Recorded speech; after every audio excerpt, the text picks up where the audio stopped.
are so fortunate to have three people here to talk to us about the archaeological dig happening at the Ida Bay Preserve. The first person I want to talk about is Dr. Bob Jeske. There's a lot of big words in here, so bear with me. Dr. Jeske's research includes archaeological method and theory, particularly how economics and population interactions foster group identity and ethnicity. Hang on. I told you there's a lot of words. He also actively investigates stone tool production and use, survey methods and settlement models, mortuary studies, canine activities, site formation processes, and experimental archaeology. Dr. Jeske has performed field work in Wisconsin, Illinois, Indiana, Ohio, New Mexico, and Ireland. He's currently collaborating on a number of interrelated projects with colleagues and students using radiocarbon, lithic, ceramic, copper, osteological, and environmental data to clarify the culture, history, and lifeways in the Western Great Lakes region.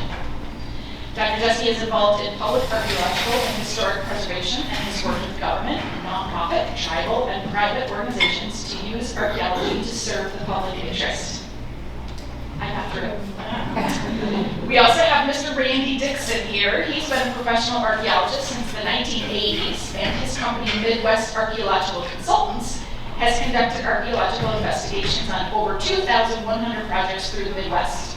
His research interests include archaeological site formation processes and spatial analysis, prehistoric environmental adaptation, Paleo-Indian site spatial distribution, lithic economy and the construction of watercraft, historic preservation, and instructing middle school students in archaeology.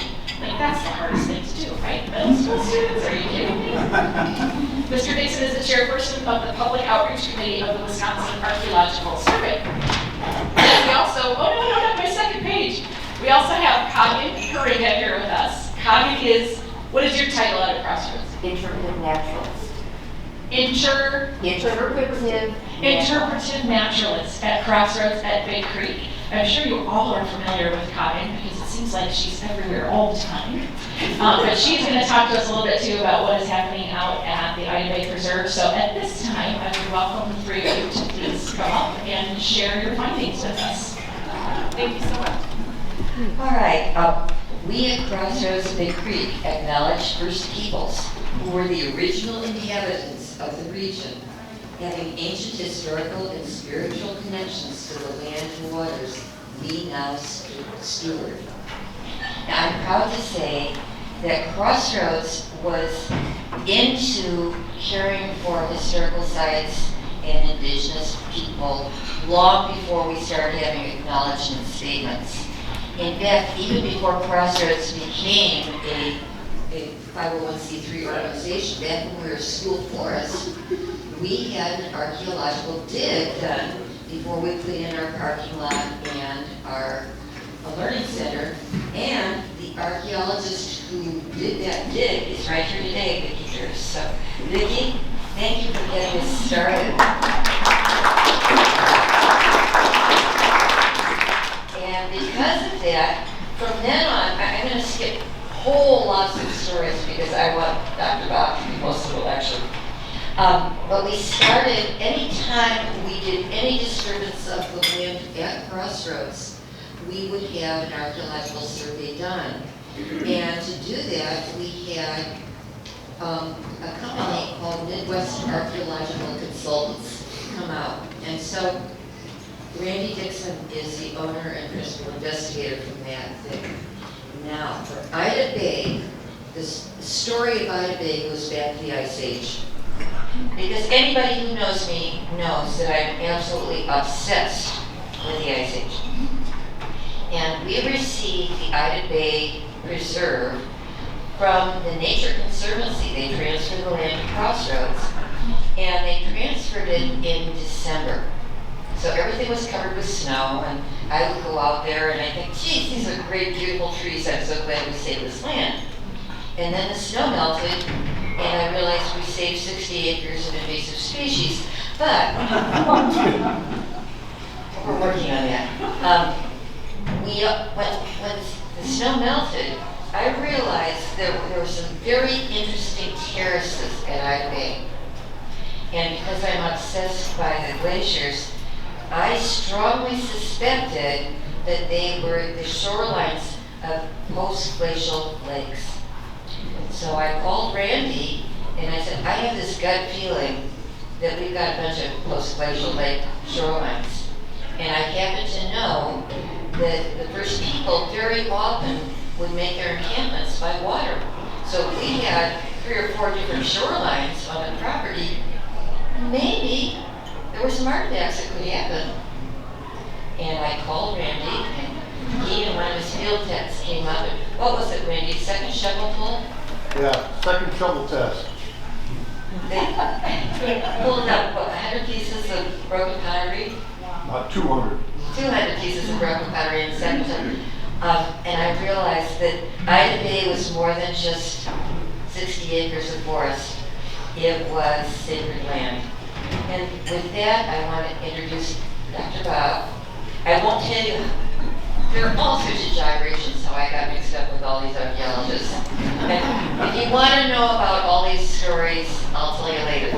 Right now, I'd like to introduce Dr. Bob so he can tell you about what we've been doing. And I will say, put in a word for my board of directors. Last year, they made a proclamation, sort of what do you call it, a memorandum of understanding that humanities is really a part of our restoration project. And I didn't even know there was such a thing as an environmental historian, and I guess now I am one. So, Dr. Bob, you can talk from here on in. Thank you. Is this working? Yeah. Okay, good. I never use one of these things because I have a big mouth, but I'll do so now. And just wanted to say, thank you for inviting us out here. And there are a lot of acknowledgments to give around for the work that we've been doing. Randy's been working at these sites. When Coggin said she wanted me to talk about Ida Bay, I basically said I couldn't just do that, and I needed to throw in a lot of context. So I'm going to be giving you some context. And then when we do question and answers, hopefully you'll have lots of question and answers that Randy and Coggin and I can answer with more specifics about the sites themselves. So with that, I'm going to try and work multiple pieces of technology at the same time. So history and archaeology are actually very different things, even though we both studied the past. This is one of the most famous quotes about what archaeology is. It's from Indiana Jones, which is archaeology is a search for fact, not truth. If it's truth you're interested in, Dr. Tyree's philosophy class is right down the hall. So if we're getting ideas you got about lost cities, exotic travel, and digging up the world, we do not follow maps to buried treasure, and X never ever marks the spot. That's just before they find a great big X on the floor in Indiana Jones. So, since the new Indiana Jones movie is coming out soon, I figured I might as well throw that in there. But the biggest difference between history and archaeology, and there used to be major historians and archaeologists used to squabble about this in press, and there were things whether you were a historical archaeologist or whether you were an historian or whatever.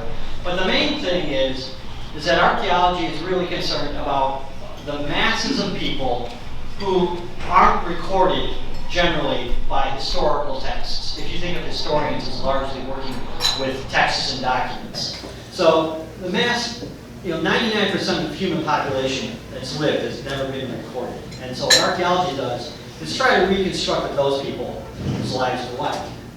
And so basically, essentially, the point is that 99% of all human activity happened before we had writing, but people without writing still have a knowable past.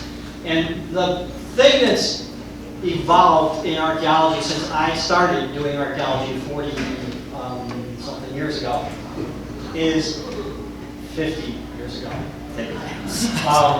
is that it's become common to equate history with literacy. And so we used to talk about prehistoric people versus historic people. And there's a historic period in Wisconsin. So you go through these different periods so you get to historic. And we still fall prey to this. nowadays we try to talk about, in archaeology in the United States, we usually try to talk about contact versus pre-contact, rather than history versus history. Because even people who don't have writing have a history. So these are just a few things I'm trying to kind of clarify. Archaeologists are subject to all the same kind of critiques as you do with other disciplines. People like myself, I'm very biased, a very particular point of view of things, and so I look at things in a particular way, just like all of us do. And so our research is always biased by the way we live and what we think. But the archaeological record is really a very democratic record, because everybody leaves material culture behind. Everybody eats, everybody lives in houses, everybody does things in life that leaves behind a record. And so this little kid's book called Everyone Poops, it's a very popular child's book now. Essentially, thankfully everyone poops and everyone breaks things and everybody leaves garbage behind. And that's what archaeologists do. And what I want to point out here is that archaeologists, we always talk about culture, but it's important to remember that when I talk about culture, or Rainey talk about culture, we're talking about the things that are up here. And when we get done talking, which I got like 2 hours, right? Tops, no more than 2 minutes. When we get done talking up here, we've got some artifacts and the sites laid out, so please feel free to come up and take a look, and we can talk about those. But it's important to understand that when archaeologists talk about culture, we're not necessarily talking about human culture. So pots aren't people is a very common phrase.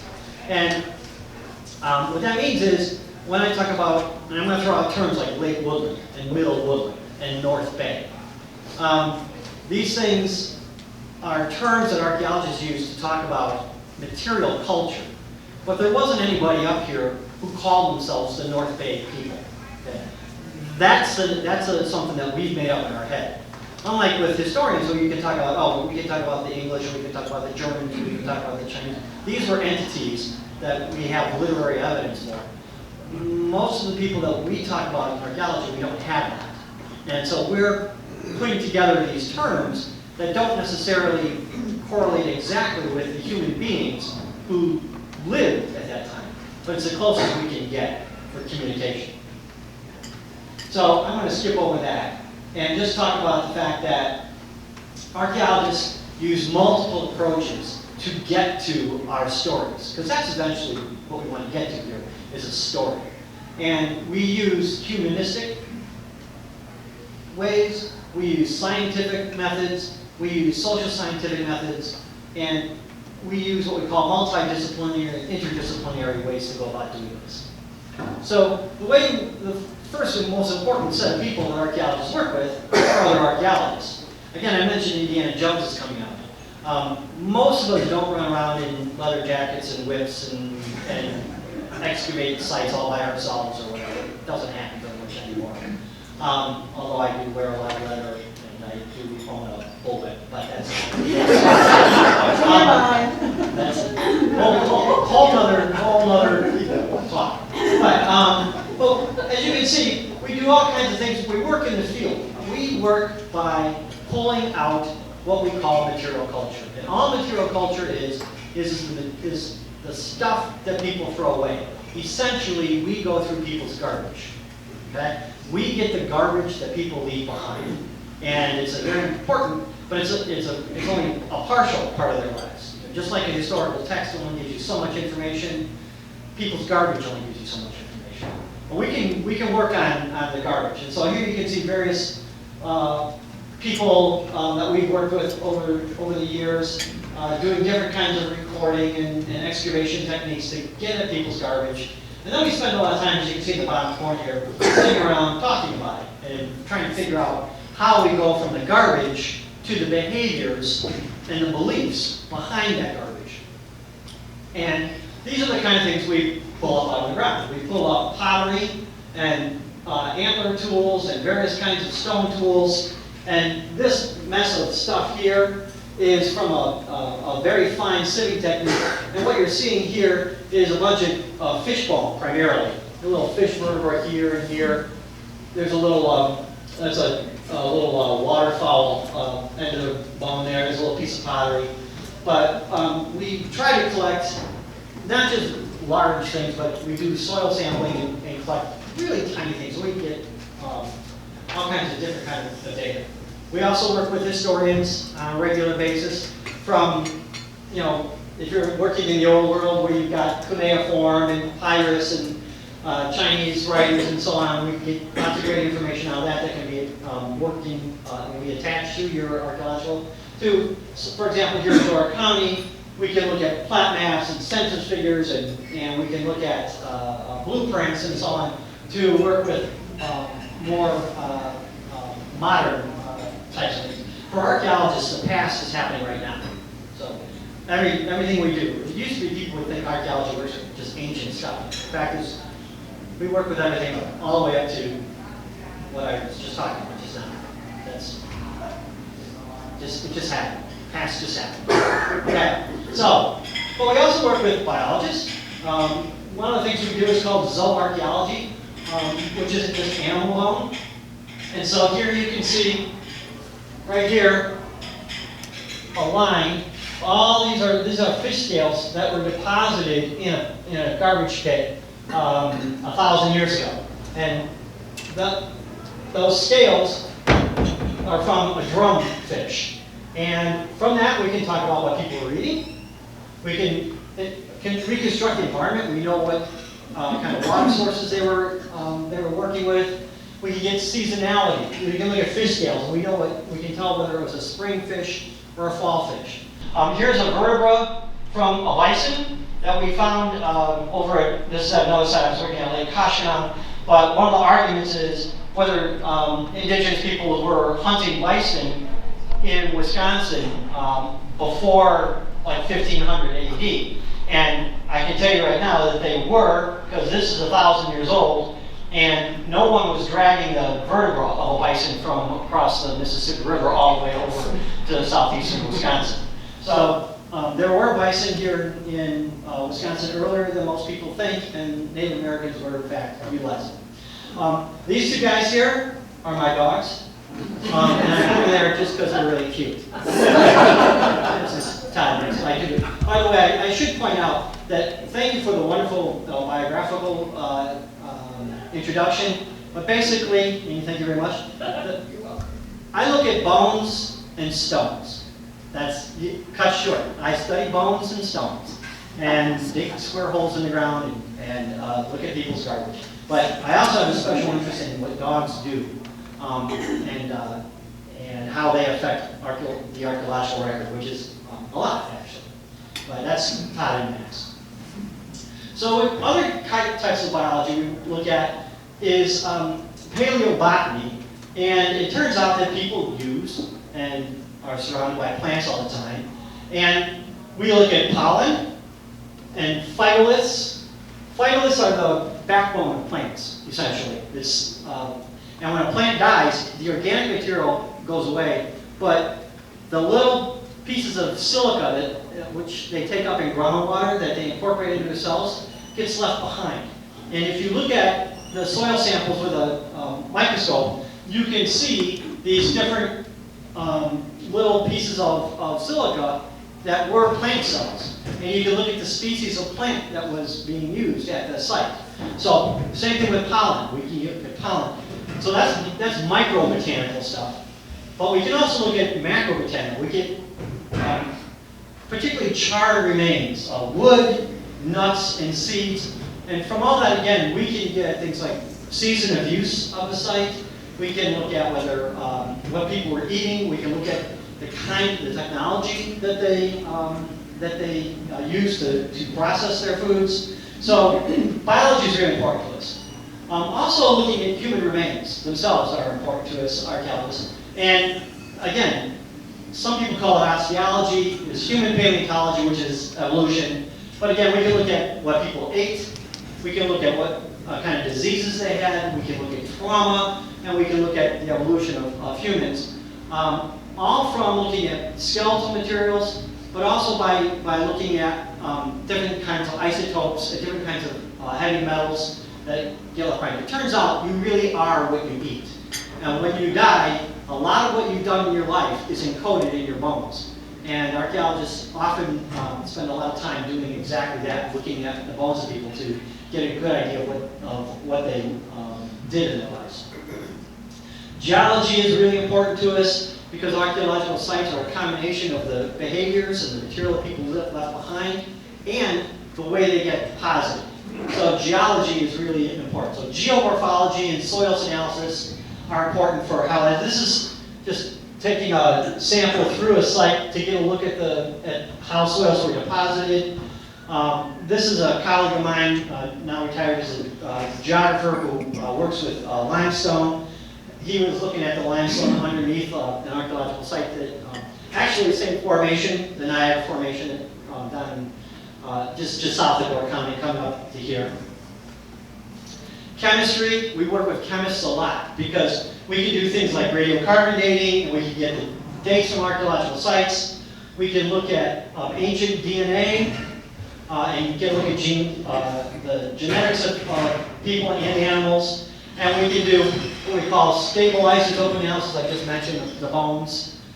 We can take bone samples, not just from humans, but from the animals that they used. One of my students used dog remains to get a look at what the dogs were eating, because the dogs essentially eat what their partners, what their owners eat. And so he could look at the change in diet through time by looking at change in bone chemistry of dogs. In physics, we do things like remote sensing.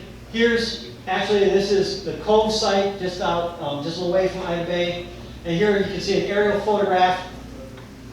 Here's a little excavation right there.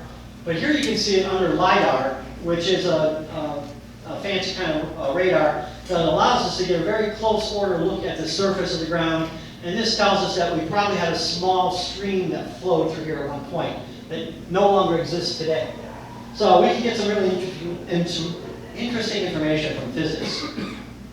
And then we use computer science, lots of stuff we could never do before. Now you can do with computer analysis very quickly. So, and lots of other disciplines. As Oscar Wilde said, indeed, archaeology is only really delightful when infused with some kind of art. So, I'm going to do a real quick talk about woodland occupations. And here, this is from the glaciers to today, and I'm only going to talk about this little tiny period right in here. We're skipping all this other stuff, right in here. And this goes from about, let's say, 2,000 years ago to about 500 years ago. And the woodland period, which these two sites are Middle and Late Woodland. Archaeologists like make everything in threes, so there's an early, a middle, and a late. If you've ever read any articles about Egypt, it's the early, middle, and late kingdom. It's the old versus the new dynasty. But we tend to do it in three: early, middle, and late. Classic, pre-classic, post-classic. From about 100 BC to AD 1200, and Ida Bay and the Cove sites, which are side by side, only about a half mile apart, Randy, roughly. Yeah. They cover this time period. And here what we're doing is people are going from being foragers, that is almost all wild foods, to where they're adding domesticated foods into the diet during this time period. It's a very important time period. They're settling down, they're using pottery, and they're known for mounds. Although we don't have much in the way of mounds around here, burial mounds. But across most of the eastern United States, this is a time period where people are putting their dead in mounds. And here's Great Lakes. Here's one of the words we can throw out: North Bay. The Middle Woodland time period is usually referred to as North Bay. If you go south, they call it the Waukesha phase, which I thought I fixed, but I misspelled. Trempealeau, Utica.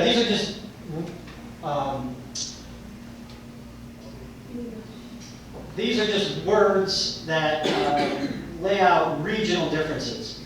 Well, these guys down here were all involved in a very complicated trade network that spanned the entire continent. Obsidian from the Rocky Mountains, copper from up north, shells from the Gulf of Mexico, shark's teeth, and so on. those were being traded all through down here. You get to here, nothing. Doesn't happen. Up in this area, they were not part of what was going on down here too much. They were oriented north. In Door County, there's a whole series of woodland sites, and what we find is that you get these large, conical, very thick pots. We get projectile points that are not precisely beautifully made, as you'll see up here, but they tend to be contracting stemmed or have these little notches on them. But they make up a recognizable set that says that these are North Bay, and this comes from about 500 BC to about 8400. And this is a reconstructed vessel from a site just 20 miles north of us here, called the Heeringa site. And you can see there these kind of almost flower pot looking things. And again, just more of these kind of not very pretty. And oh, by the way, I mentioned we dig in people's garbage. So what you'll notice is I'm showing you pictures of is not a lot of stuff you see in museums, really long, big, pretty, great stuff, but it's all broken. We got bottoms, we got tops, but most of these are busted. As archaeologists, we make almost all of our decisions about what people were doing from busted up stuff. We don't get the pristine things. We usually get stuff that's broken. So if we look at Ida Bay, and I'm only going to talk for a minute so that we can get this taken care of, but it's really important to understand that Ida Bay was excavated over the years using a combination of professionals like Randy and a number of techs, a couple of old friends here, and then kids. Kids were involved in all of this, and public outreach is an important part of that, and I'll let Randy and Coggin talk more about that. But as a site, you can see how we do this. We usually dig in squares or rectangles for ease of recording, but you can see that the site's you don't have to go down very far. Ida Bay is very shallow, and after about 20 or 30 centimeters, roughly, a foot and a half or so, you're at the bottom. You're at glacial deposits. And however, it is chock full of artifacts. So these are North Bay ceramics. This is this post shovel test that we're talking about. We have those materials up here. This is North Bay. There's a little tiny projectile point as well. But plenty of material came out of this that puts the Ida Bay site primarily as this North Bay site that we're currently working on getting radiocarbon for. The problem is that it's expensive, and we're always looking for money. If you're ever interested in finding out things like dates and so on, let us know. We could always use a little money for radiocarbon dates and other types of work with these geologists and physicists and so on. Randy and I are cheap, but these scientist guys are expensive. But these are the types of tools that have come out of that site. This is a little copper awl, a little piercing tool. These are different types of projectile points that one can look at and go, okay, that's North Bay, that fits. And here's kind of a cool thing. I know it doesn't look that cool. It's just a little circular spherical piece. But the material that is made of comes from the Ohio River Valley at the Illinois-Indiana border. So when I mentioned that our guys up here, these North Bay culture, wasn't participating much in that big trade network, it wasn't that they were completely isolated, because someone brought something up from about, 400, 500 miles south of us to this side. What is that? It's a core. It's simply used for removing flakes to be used as tools. So it itself, people would hit it and get it. Now, it doesn't mean it can't be used as well, because once you get an edge on it like that, then yes, then it can be used as a scraper. And we find that many, many, many tools are used for multiple purposes. So things that people call a projectile point or an arrow point are often used as knives, as scrapers. things that I call a core for the removal of flakes often then get used as scrapers or as wedges. And we do this, we know this because we can do high-powered microscopy to look at edge damage and residue. And in fact, the tools that we have up here have all been looked at for both blood residue and for high-power microscopy. One of my former students, who's now a professor at Towson University in Maryland, did the high-power analysis for us. And we know that a number of these tools are used for scraping and piercing and so on. And we know that some of the tools are used on beaver, some on rabbit, and so on. This lifeway of that we find is the North Bay folks working on begins to change, and about after 8400 or so, we call it up here, it's called Hines Creek. And again, Hurricane Kokoski phase down in southern Wisconsin and northern Illinois, we got the Des Plaines, but up in this area we call it Hines Creek. And again, you'll find that in general in Wisconsin, and Vicki or Randy, you can tell me if I'm wrong here, but just about any woodland site is going to have early and late materials on it, just at different proportions, typically speaking. But so the same kind of sites where we find materials at the North Bay, we find Hines Creek with. And here we get more advanced kind of pottery forms. I don't know how well you can see these.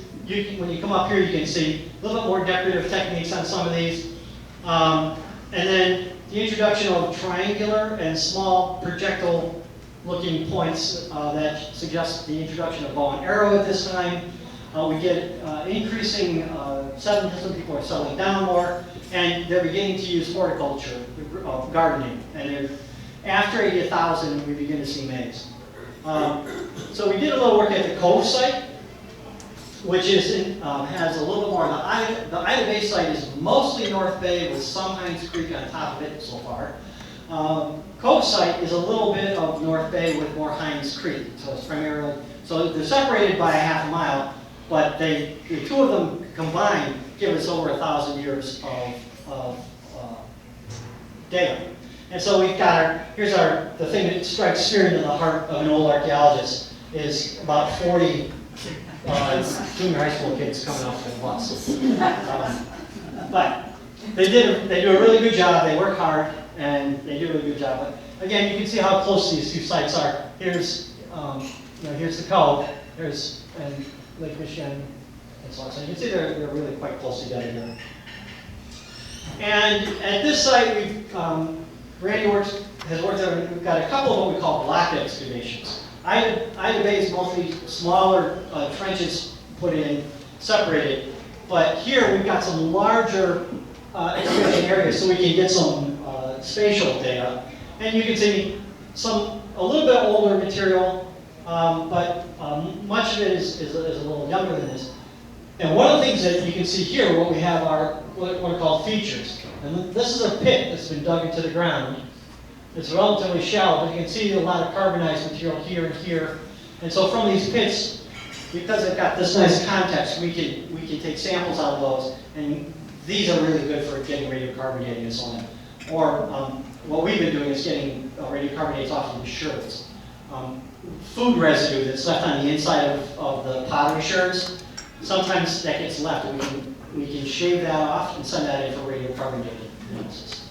When I was a kid, when we brought in that stuff from the field, we religiously scrubbed the pots clean. And nowadays, I would die to have all that stuff. It's amazing how much stuff we threw out there. So we're really careful about not washing things too much nowadays. So, but you can see that the ceramics are a little different. With these kind of little flanged tips, some decorations, and again, you can get a look at some of that when you get up here. But we've got some antler and bone tools from the site. And then, as I mentioned, you get some of these, what look to be now arrow points, some small triangular points, some larger tools that are probably used as knives and scrapers as well. And so to sum up my part of it here, what's happening is the two sites together tell us very much that people were going from a foraging lifestyle to a gardening lifestyle. That bow and arrow technology comes in probably about 8600, but we need a lot more dates for that. They're using deer, fish, wild plants, probably maize after about 80,000. They are still maintaining mobility and flexibility. They're moving around the landscape. I'm going to show you a really confusing slide to finish up with. But one of the things that is true is that they're socially oriented to the Upper Peninsula of Michigan. A lot of the material that they're using for stone tools is Michigan materials coming from the Upper Peninsula instead of down south. Or it's very local.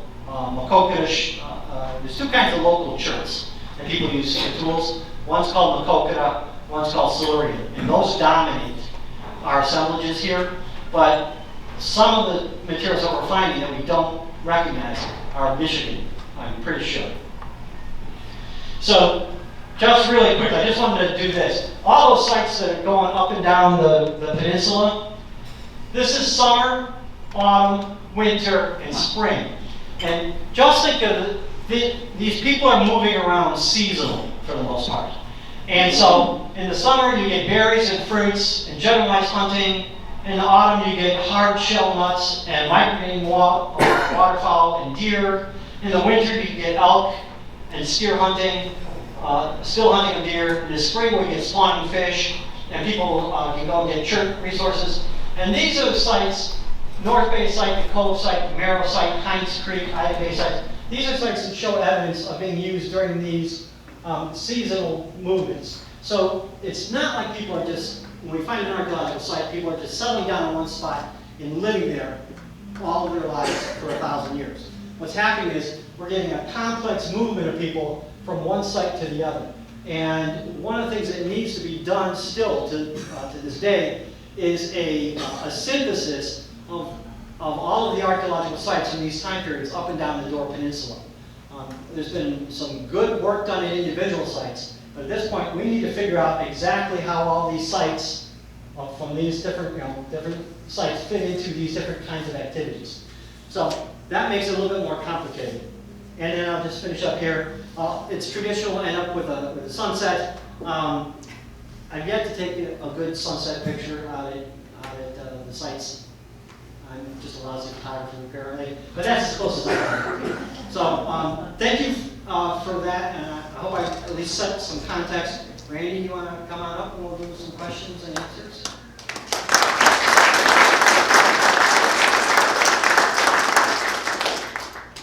Less than 2 hours.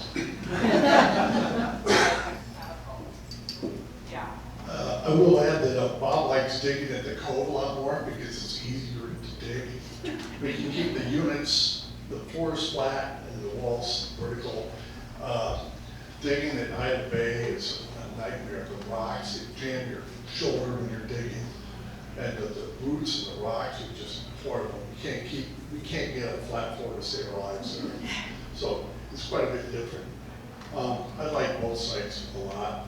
We found, back up a little bit, Ida Bay, we found that in 2015, as Coggin informed you earlier, Crossroads acquired the 64-acre property of Ida Bay, went out with Willie Kemps, one of my field techs, archaeologists, and we got so excited when we saw the different lake levels, real beaches. So what we're digging on is just beneath this, right off of the road, just beneath the Lake Algoma shoreline.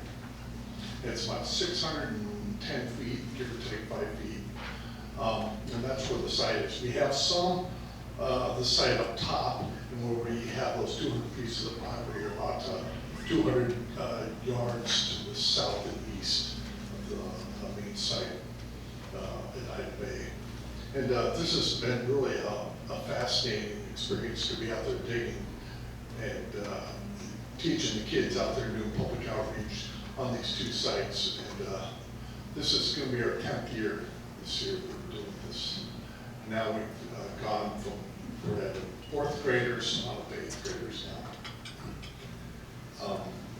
Do you have any questions about either the Cove site or Ida Bay site, anything. I have a question, since Bob talked about dogs, has there been evidence of dogs at either of these sites? No, we don't have any evidence of canines yet. We don't have a lot of bone from these sites, overall. Yeah. Ida Bay is very shallow. We can only get down about a foot and a half. Down into that rock. That's really tough digging.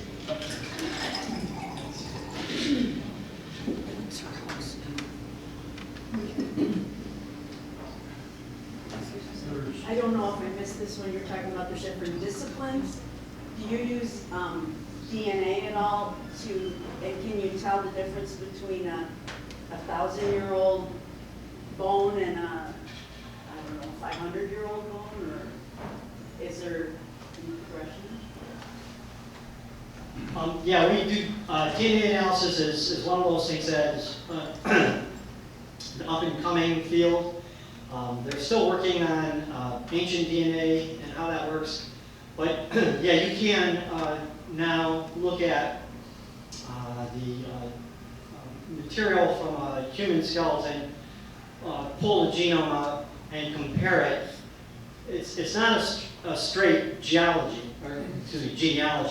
but you can look and get an idea of the relationships of, say, folks from one region to another. And you can look at how old something is by the amount of mutations you get from a modern. In North America, people haven't been here long enough to do much of that. Almost all indigenous people of North and South America look incredibly similar to each other in terms of that, because it's been a relatively short time that people have been here. But you can tell that there have been at least 3 different migrations from Asia into North and South America because of the differences in the DNA. The DNA that they're doing now really conforms very nicely to earlier linguistic and other archaeological data as well. What criteria do you use when you select a site? There's obviously a lot more sites around our county than what you have on your map there. And so how do you, is it just because the cool land is there and you can utilize it, or? I think there are about 500 recorded sites in Door County right now with the Wisconsin Historical Society. And I'm sure there are hundreds and hundreds more that just haven't been recorded yet. But those are the officially recorded sites. This is, Ida Bay is a DR35, 47 DR35, which is the state site inventory. And the Cove site is DR14. So there are a lot of sites. I will back up a little bit and tell you how we found the Cove site. You're asking about site discovery, kind of. So what we did is, my field tech Willie was going out on like the 2nd or 3rd day to work in Ida Bay. And Crossroads just bought the 9.5 acre property the Cove is located on, and the groundskeeper cleared honeysuckle off of it. So there's a bare ground, it was raining, 100 by 100 foot area. So Willie got out of his truck and walked it, and he just called me, he was shaking, and said, "Randy, we got an awesome site here, come on out." And I came out with a bunch of pin flags, and we put down 500 pin flags on artifacts in 100 by 100 feet. What's a pin flag? Pin flag is a little flag with an orange piece of tape on it. And so we could mark all these concentrations of where the artifacts were. There are arrowheads, there's bone, there's fire cracked rock, there's pottery, and most of all it's the flakes of the quokka and the splurring and chert that Bob spoke of earlier. And those are the 2 main chert types, stone tool types that they're making. If I can jump in, he's talking about that very calmly right now. They weren't exactly calm when they called them. Yeah, it was a pretty exciting time. Yes? So my question, you kind of answered it there. The finding that was actually a surface finding. Yeah. Is I'm not sure how much farming was done in that area. Do you know if there's been a history of finds over the years by residents finding, debitage or, actual projectile points themselves? Yeah, where the Cove site is right now, it was farmed before because we have plow scars on the ground when we were excavating down. We could see the plow bore south. And it was definitely farmed, and we have people in the area that remember being farmed before, so it was under the plow, for sure. I just want to come back to your question. You asked about criteria for why we sites that we dig and so on. So one of the slides I skipped over at the beginning were goals of archaeology. One of the goals of archaeology is to conserve the archaeological record, because archaeological sites, archaeology is destructive. When we excavate a site, we destroy the site. Okay? Once we dig a hole, what's left is a hole, and we've got a bunch of stuff out here. Well, that site's now gone. It's just as if you just take a bulldozer and run through it. So what we need to do as archaeologists is to conserve sites so that we only excavate as much as we can. So we save more for later. We don't want to destroy an entire site. So we rarely dig more than a few percent of any one site. Because someone 50 years, 100 years from now is going to discover that, oh, maybe you shouldn't scrub the gunk off the back of the shirt. So now you go back and you can dig up the rest of that site and go, oh, here's shirts that don't have everything clean. So we want to save stuff for later. So archaeology, nowadays, a site usually gets excavated only for one of two good reasons. But because also we've dug up so much stuff over the years that you could probably take care of every archaeology PhD in this country. They could write their dissertation for the next 10 years without excavating another archaeological site at all. There's enough material sitting out there. But one reason we do it is because of what's called cultural resource management or historic preservation laws. And there are several of them, and Randy can talk to them more than me at this point. But the other is if we have a new question that we need new kinds of data. Otherwise, we tend to try and leave archaeological sites. We just don't do. So, for example, public outreach. We'd love to educate kids in how archaeology works.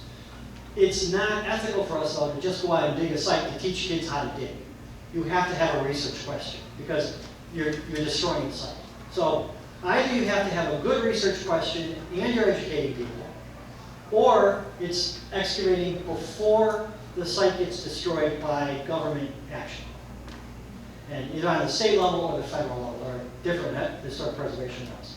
So sometimes it's mandated by law, other times you've got to have a really good reason to do it. You just can't go and dig sites willy-nilly.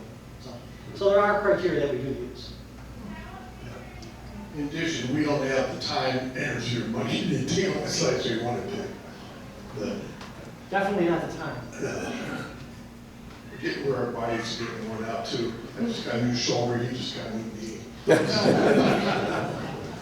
Yes. What do these folks do with their dead? Other Indians or indigenous people have mounds and whatever, and you guys can find fish bones and deer antlers 1,000 years old. Where are the bodies? I mean, they lived here 1,000 years. There must be thousands of people buried here unless they had some sort of crematory. Yeah. Well, this guy is a burial rights relative. And beads too. I mean, what ornaments would they? Sure. So with regards to the mortuary treatment varies a lot through time, and in sometimes people were buried in organized cemeteries, but because people up here were moving around a lot, people died were often just buried in relatively small numbers. So archaeologically, we don't see them a lot. But other times, people would come together on that seasonal round map. There are places where they did indeed build mounds. And people would come, probably bringing they would lay people out and let them decay, and then gather the bones up, put them in a bag, and then deposit that bag of bones together seasonally. So you come to like an autumn harvest festival, and you bring with you a bag with your uncle and your cousin or whatever, and lay them together. And then often those would be put over on a small mountain.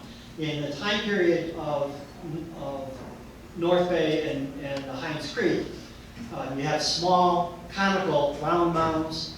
And then just to the south of us, we have what's called the effigy mounds. Wisconsin is home to tens of thousands of mounds that are in the shape of animals and geometric shapes. I don't think we have effigy mounds. There's not much in the way of effigy mounds up here, are there? No, Right? some small conical ones. Some small, yeah. So, but where most of it's an interesting question. I can tell you that it's the same problem we have with the Romans. It's the same problem we have with all Iron Age people in Europe. It looks like sometimes they're cremating people, other times they're leaving people out, and they're just letting them let nature take its course. Because if you look at a number of cultures around the world at different times, you'll see there are no human remains for the number of people we know are out there. And up here, in that time period that we're talking about right now, I would argue, yeah, you're right. We don't have nearly the evidence for burials as we might expect. Yes, sir. Going back to what you said about government making a requirement for archaeological digs, when they put in the four-lane highway, there were several digs down in Joe County because of that. Yep. Randy worked on that project, the 57 project, Highway 57. That was in 2000 to 2004. That's when I met my wife and how I'm still here. And we're still working on the materials from those excavations. UWM did a lot of that work, and a company called Great Lakes Archaeological Research Center did a lot of the work. Well, I don't know what other firms worked on that particular project, but they did, yes, a lot of work, in a number of PhD and master's theses have been written on the materials that were excavated during that government-mandated excavation of Highway 57. If you're not finding a lot of human remains, would that tend to reflect that this was not a region with a lot of warring parties? A lot of conflict between groups? Well, actually, we do have some evidence of conflict up here. So they probably had some, when you're moving around the landscape, sometimes you bump into your neighbors, and sometimes it works out okay, and sometimes you have conflict over resources. And it turns out that by 80, 1,000, we definitely have evidence for some kind of aggression, and that's true all over the Midwest. Yes. So when I was growing up, I used to work on a nursery that had a bunch of fields, and you'd find arrowheads out there. And one thing that always bothered me was how many of those darn arrowheads did they shoot that you could be walking through a 40-acre field, and pick them up here and there every now and then. I mean, you don't find 30-06 bullets laying around anymore nowadays, but these arrowheads, did you ever figure out the density over a spatial? Sure. So the question is, how come we find so many of these, projectile points, arrowheads, spear points, whatever you want to call them, and they're just kind of laying around all over the place, although they do tend to cluster in places. But the way to think about them is to think about your razor. So nowadays we all have disposable razors. You do a few shaves and you throw them away. But when I first started shaving, you had a razor, and you'd buy these little thin razor blades. You put in Wilkinson, yes, steel blades, right? And you use those for 4, 5, 6 times, whatever, and then you throw that blade out. So for every one person who was shaving in a household over the course of 20 years, you'd have hundreds or thousands of razor blades that got disposed of somewhere, right? So when you look at a spear or an arrow, the expensive part of the spear or arrow is the shaft. It's not the point. You can make a really useful projectile point if you want to make just one that's just functional in a couple of minutes, if you want to make one that's really pretty, in an hour or so. But to straighten out a piece of wood or cane, and then to get the fletching and get on, Randy can tell you that, takes much, much longer. So, and then if you want to check me on this, you go back to old westerns, and you'll find the cavalry guy laying down on the ground with an arrow sticking out of him. And John Wayne pulls the arrow out, and he looks at it, and he goes, Comanche. Well, how does he know? He's not looking at the point, he's looking at the fletching and stuff. Because that takes a lot of work, and people put their identities into that. They put their, they put their identities onto the thing that they're going to reuse over and over again. The point, who cares? That gets lodged in the animal and disappears.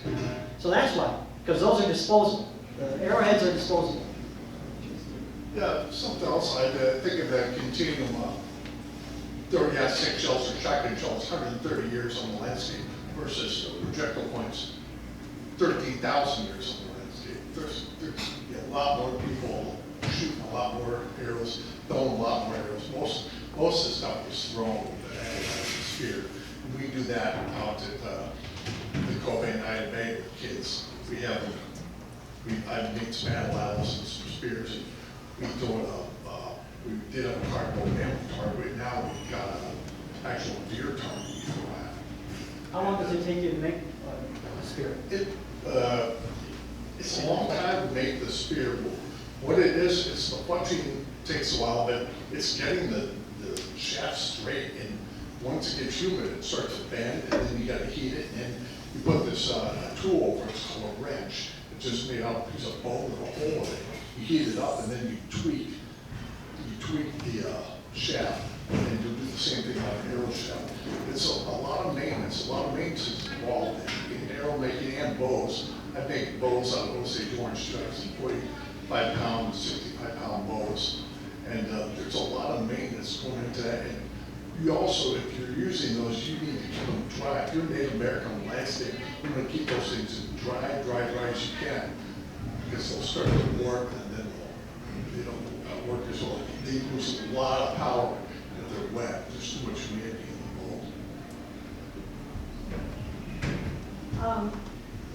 Would one of the reasons there aren't as many balloons around as you might think, that they would put people in a raft or something and push them out to the lake? Yeah, it's hard to find evidence that they did that unless there's something in the historical record. Now, as far as I know, that wasn't a common practice, certainly not with any post-contact people that I can think of in the Great Lakes. Generally speaking, the most common form of burial is either in a small pit or in this defleshing scenario where you put a person up in a tree or on a scaffold, let carrying crows and so on take all the meat away, and then collect the bones and put them in. We call these bundle burials. And those are by far the two most common forms of burial you'll find here in the northern part of the place. That's the best really the best answer I can give you. Yes, sir? I don't see much on the Green Bay side. Is that a population problem? Oh, you mean in terms of the little... the bays used to freeze over, and you couldn't get water. Right. I think on the slide I was showing you, that was just a bias of me just grabbing, some of the better known excavated sites. I suspect that if we work longer on the Bay site, there might be more sites, but I don't know. Randy, what do you think? I know on this side, when I worked on the 57 corridor, that's you have the Niagara Escarpment, and you have all these springs coming out the hillsides. And that whole corridor is loaded with sites. And one of the sites I worked on actually, when he was my professor at UWM in 2000, 2001, was the 99 to 2001, was the Woodland Village site. And that's also a North Bay site, just like what we have up here in Ida Bay. Yeah, so I think it's mostly excavator bias that shows that.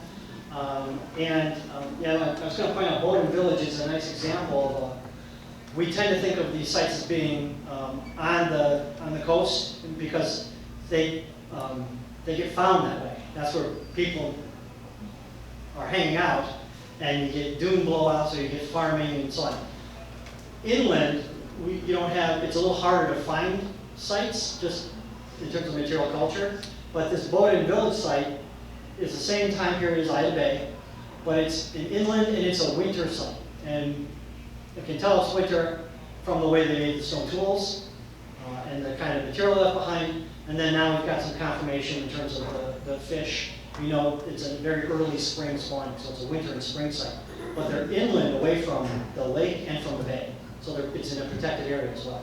I suspect if we went up some of these creek drainages, you would find more sites like Bowden Village, which is probably what's going on. They're probably moving away from the lake or from the bay in the wintertime and hanging out more inland or heading south. More questions? Anybody? Yes, sir. Were the lake water levels during the woodland pretty much typical to what they are now, or? During the Middle Woodland, the lake levels were a little lower than they are now, and then the lake began to rise throughout the Late Woodland to about where it is today. Another thing about biases in the archaeological record is the fact that there may be many more of these North Bay sites that are underwater right now. They're just a few feet underwater because all it takes is 2 feet of water. We're not going to find the site. It gets silted over very quickly and it's gone. So, and you may have read in the newspaper or seen in your news feeds or whatever, with all the big droughts out west and down south, a whole lot of shipwrecks are coming visible now. And that's because the water levels are down. And so they're finding all kinds of new sites and new shipwrecks because of the water levels. So yeah, water level rise and fall of lakes is very important, particularly more so when we go farther back, say what we call the Archaic, let's say 3,000 to 9,000 years ago. Because there you get some major changes in water levels, and that means major changes in where people are leaving their sites, and that leaves a big bias for us in the archaeological record.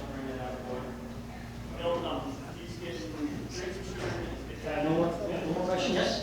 What's the most controversial thing you revealed? What's the most controversial thing that we've done? Yeah, that you found, did this prove something, or? Blood. So, yeah, one of the things, for quite some time, there was this idea that Native Americans were peaceful, at one with the earth, and all that kind of stuff. And basically the cross was what they did instead of have warfare and so on. We now have a lot of examples where we find scalp marks. So for example, it was once thought that the French introduced scalping to Native Americans. We can demonstrate that Native Americans were scalping each other for hundreds, thousands of years before Europeans showed up. We have spear points and projectile points embedded in people's skeletons that suggest, in fact, a homicide rate that is much, much higher than current modern U.S. rates. Not in absolute terms, but as a percentage of the population. Let's say as many as 3 to 5% of the skeletons we find are documented with some kind of trauma, which is incredibly high. We think 3 to 5% of Americans die of homicide. Okay? I mean, there are 375 million people. If 3.75 million people were killed in this country every year, oh my God. It's a tiny, tiny fraction of that. So, and then now we can also we can test stone tools for blood. As I mentioned, we've got, here we got rabbit and beaver from some sites that I work in around Lake Kashima. We can demonstrate bison and deer and elk were being used. So not only we have the bones, we have the tools that were used on them, but we also have projectile points that have human blood on them. Now, that human blood could be, just like if I'm making a stone tool, I bleed all over it. I am covered in things. So it may have been the maker of the tool whose blood it is, but it may also have been that that was an arrow point that ended up in a person. So, and in fact, in Lake Coggin, I've got 2 examples of projectile points with blood, human blood. They test positive with as if like an allergen. When you do an allergy test, they do allergy tests on the tools, and they test. We have 2 tools that tested positive for blood, but also the microwear evidence shows what's called meat polish, which meant that it was embedded in somebody's flesh for a long period of time because they had to polish the tool. So there was plenty of warfare, and not everybody likes to hear that, but we do know that there's a very high level of violence in these early societies. So I would say that's probably the most controversial thing I know.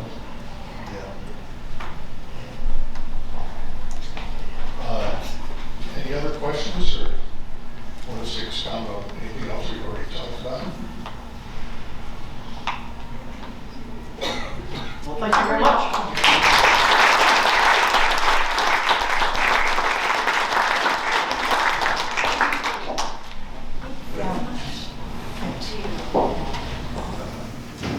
That was a whole lot of information. Oh my goodness, I have so much to think about now. That was great.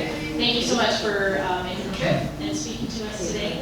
I do want to mention that we had an anonymous donor who sponsored our speakers and appearance here today, so I want to make sure that I thank that anonymous donor as well. And also, please join us next month for our program. It will be on Saturday, March 25th. It's a luncheon again, and we will be at the Door Country Event Center. Is that what it's called? Okay. Insurance. In Southern Door, right off the highway, and we will be joined by Barb Chisholm, who will be talking to us about roadside shovels. So that'll be a great program. Make sure that you sign up for that as well. Yes? I just want to add that we are going to be having a dig in May, and if participating in one of these digs is on your bucket list, we could make that happen. So who should they talk to if they want to help out with the digging? Yeah, reach out to Coggin at Crossroads and she can give you all the information. So that concludes our February program. Thank you all so much for coming, and you have a wonderful rest of your Saturdays.